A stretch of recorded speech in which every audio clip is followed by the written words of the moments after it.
ఇప్పుడు మనం 2025వ సంవత్సరం మార్చి నెల 1వ తేదీ నుంచి 31వ తేదీ వరకు ద్వాదశ రాశిలో 9వ రాశి ధనుస్సు రాశి వారి జ్యోతిష్యం భూత భవిష్యత్తు వర్ధమానం ఎలా ఉందో మన జానకిరామ్ని అడిగి చూద్దాం. జానకిరామ్ చూడు, ధనుస్సు రాశి వారి జాతకం చదువు, విద్య, ఉద్యోగం, వ్యాపారం, తరించిన కార్యం, అనుకున్న కోరిక, చేసే పనిది, నమ్మిన పనిది, బిజినెస్ది ఎట్లా ఉంది, వ్యాపారంది, తరించిన కార్యంది, అడవపడ్డ యోగంది, యోగం బలంది, తరించిన కార్యంది, యోగేశ్వరుడు యోగ బలంది. చూడు,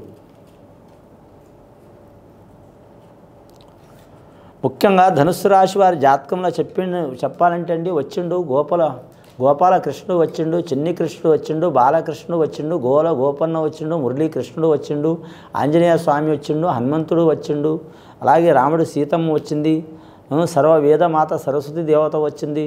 ధనుస్సు రాశి వారి జాతకంలో చెప్పాలంటే మాత్రం ధనుస్సు రాశి మూల నక్షత్రం వారు సరస్వతి దేవత పుట్టిందండి.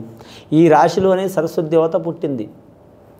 మూల నక్షత్ర జాతకులకు అద్భుతమైన యోగం ఉందండి. వారి జాతకంలో విద్యాపరంగా అనుకున్నది సాధించే అవకాశం ఉంది.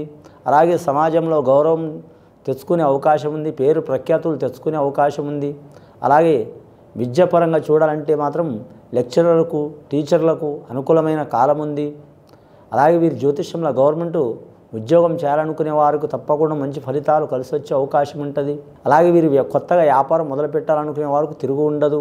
వీరి జాతకంలో చూడాలంటే మాత్రం ప్రైవేట్ రంగంలో ఉద్యోగం చేస్తున్న వారు కూడా మాత్రం అది ఎదురుపెట్టి ఏరే వృత్తి చేయాలనుకునే వారికి తప్పకుండా అనుకున్న పని జయమయ్యే అవకాశం ఉందండి.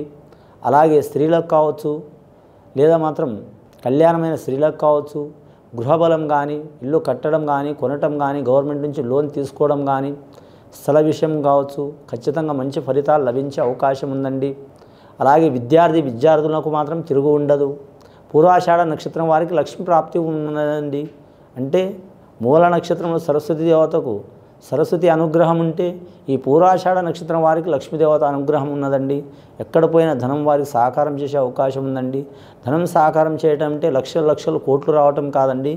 వారు చేసే పని ఎక్కడ పోయినా మాత్రం ఒక 10 రూపాయలు తక్కువ పడ్డా, 100 రూపాయలు తక్కువ పడ్డా, 1000 రూపాయలు తక్కువ పడ్డా ఇబ్బంది పడకుండా ఏదో రకంగా వారికి ధనం అందే అవకాశం ఉంటుందండి. కానీ పేరు ప్రఖ్యాతులు కూడా పెరిగే అవకాశం ఉంటుంది వారి జాతకం మీద. ఈ ధనుస్సు రాశి వారి పేరు మీద చూడాలంటే మాత్రం ముఖ్యంగా మాత్రం నవగ్రహాల్లో 6 గ్రహాలు అనుకూలంగా ఉన్నాయి, 3 గ్రహాలు అనుకూలంగా లేవండి. 6 గ్రహాల్లో మాత్రం గురుగ్రహ అనుకూలంగా ఉన్నది, శనిగ్రహ అనుకూలం ఉన్నది, అలాగే కేతుగ్రహ అనుకూలం ఉంది, రాహుగ్రహం అనుకూలం లేదండి. రాహుగ్రహం అనుకూలం లేనందువలన, రాహు నీచ స్థానంలో ఉన్నందువలన వీరి మీద లేనిపోని నిందలు, చిక్కులు, చికాకులు వచ్చే అవకాశాలు ఉంటాయి.